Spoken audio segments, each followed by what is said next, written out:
The Irish hills are a place of ancient magic. When wandering through the undulating valleys, the curves and the movement of this land, it's really easy to understand why there is so much folklore and mystery in this place. It's May and the world is well and truly showing off. Grass has never looked more luscious or green, and wildflowers froth on the ridges, nodding in the breeze. Purple heather flecks the mountainsides, interspersed with vivid shades and textures of moss. I brush my hand over the spongy surface as I walk, peering into the hidden worlds within the moss. I always thought it looked like a little tiny kingdom all of its own. I'm walking in the hills in County Sligo in the west of Ireland, a place filled with rich history, folklore and ancient magic. We've driven down a narrow country lane, praying that another car wouldn't appear on the way up, and parked in a tiny patch of grass that assured us that it was in fact a car park.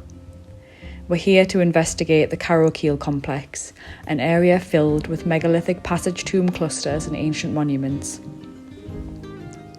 This involves a walk up the hillside, and in the sun-soaked heat of this glorious May day, this is a little bit more taxing than it would be otherwise. But unperturbed, we press on, taking in the stunning scenery and the otherworldly atmosphere of the mountainside. I have a habit of greeting all things around me and recognising their spirit. And so as I walk, I speak to the hills, the wildflowers, and incline my head and give a slight bow to the lonesome hawthorns, the mystical fairy trees of Ireland. And as I walked, right before me, I found something incredible. It was an antler from a deer, just lying, waiting for me. It felt like a big warm hug from the land, the most sacred of gifts. And I will admit that I had danced around and shouted a big thank you to the mountain. I've never found anything like this before, so it felt truly special and made this visit so magical. We continued up the winding track of the hillside until we spotted the first cairn in the distance. These passage tombs were built in the 4th millennium BC during the Neolithic era. The monuments at Carrowkeel were excavated in 1911 by a team led by R.A.S. McAllister, accompanied by Robert Lord Prager and Edmund Clarence Richard Armstrong. During these excavations, they found a lot of different things, ranging from animal bones, human bones, cremated human remains, and tools and pottery from the Neolithic age. Prager recorded an account of the first entry into one of the Carrowkeel monuments, and he said, "I lit 3 candles and stood a while to let my eyes accustom themselves to the dim light. There was everything, just as the last Bronze Age man had left it, 3,000 to 4,000 years before. A light brownish dust covered all. Beads of stone, bone implements made from red deer antlers, and many fragments of much decayed pottery. On little raised recesses in the wall were flat stones on which reposed the calcinated bones of young children.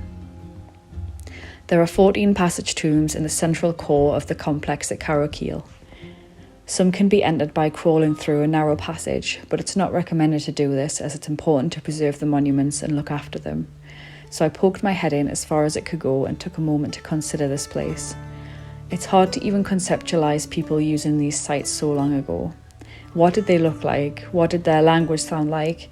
What does this say about their death, ritual practices, and their beliefs about death in the other world? When we look back into history, I believe we're often searching for something, searching for an answer. Did they know some kind of secret that we are missing today, or were they just as curious, searching for the answers to unknowable questions in life and death? We shall never know. But even so, it's incredible to walk in the footsteps of these people who have gone before and see them as long-lost relatives and friends, feel a kinship with them. Thank you for watching this exploration of the Carrowkeel passage tombs. If you'd like to see more information about historical sites such as these, as well as all things on living a magical modern pagan life, then please feel free to subscribe to the channel. And you can also find my Substack in the link below, which is my blog website if you'd prefer to read along with this video. I'll see you in the next one.